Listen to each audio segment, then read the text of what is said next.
Gujarat high court ने कांग्रेस नेता राहुल गांधी की उस याचिका को खारिज कर दिया है जिसमें उन्होंने मोदी सरनेम से जुड़े आपराधिक मानहान मामले की सजा पर रोक लगाने की मांग की थी, जिसके चलते अब निचली अदालत के 2 साल की सजा के फैसले को बरकरार रखा गया है।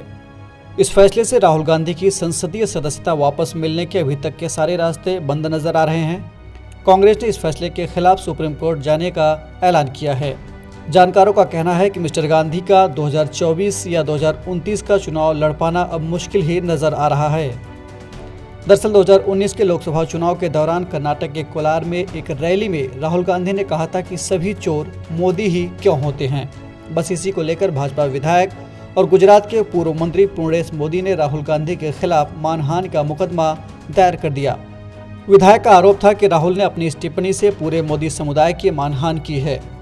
राहुल के खिलाफ आईपीसी की धारा 499 और 500 जो कि मानहानि से जुड़ा हुआ है, इसके तहत मामला दर्ज किया गया था। इसी मामले की सुनवाई करते हुए कोर्ट ने ये 2 साल की सजा सुनाई थी। अब चूंकि सुप्रीम कोर्ट ने लिली थॉमस और लोक प्रहरी मामले में फैसला दिया था कि अगर किसी सांसद अथवा विधायक या फिर एमएलसी को 2 साल या उससे ज्यादा की सजा होती है तो उसकी सदस्यता तत्काल प्रभाव से समाप्त हो जाएगी और सजा की अवधि पूरी होने के 6 साल बाद तक वो नेता चुनाव नहीं लड़ सकेगा। इसके मद्देनजर केरल की वायनाड से लोकसभा सीट से सांसद रहे राहुल गांधी जी की सदस्यता खत्म हो गई थी। इसी मामले पर निचली अदालत के फैसले पर रोक लगाने के लिए राहुल गांधी ने गुजरात हाईकोर्ट में याचिका दायर की थी, जिस पर जस्टिस हेमंत प्रक्षक की सिंगल बेंच ने अपना फैसला सुनाते हुए कहा कि निचली अदालत का निर्णय उचित है और राहुल गांधी के खिलाफ कम से कम 10 आपराधिक मामले लंबित हैं। इन मामलों के बाद भी उनके खिलाफ कुछ और मामले दर्ज किए गए हैं, जिसमें एक मामला वीर सावरकर के पोते ने भी दर्ज कराया है। तो अगर इस सजा पर रोक न लगाई जाए तो भी राहुल गांधी के साथ कोई अन्याय नहीं होगा। सजा न्याय संगत और उचित है, इसलिए हस्तक्षेप करने की कोई ज़रूरत नहीं है और ये स्टे पिटीशन खारिज की जाती है।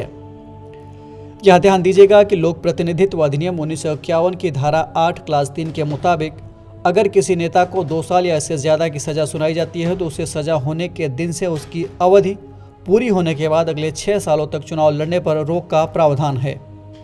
अगर कोई विधायक या सांसद है तो सज़ा होने पर वो अयोग्य ठहरा दिया जाता है, यानी उसकी विधायकी या सांसदी चली जाती है। हाँ, अब अगर सुप्रीम कोर्ट या हाई कोर्ट की बड़ी बेंच राहुल गांधी की सज़ा पर रोक लगाती है तो उनकी संसद सदस्यता बहाल होने का रास्ता खुल सकता है। लेकिन अगर शीर्ष अदालत भी यही फैसला बरकरार रखेगी तो प्रॉब्लम बनी रह सकती है और राहुल का चुनाव लड़ना संभव नहीं हो पाएगा।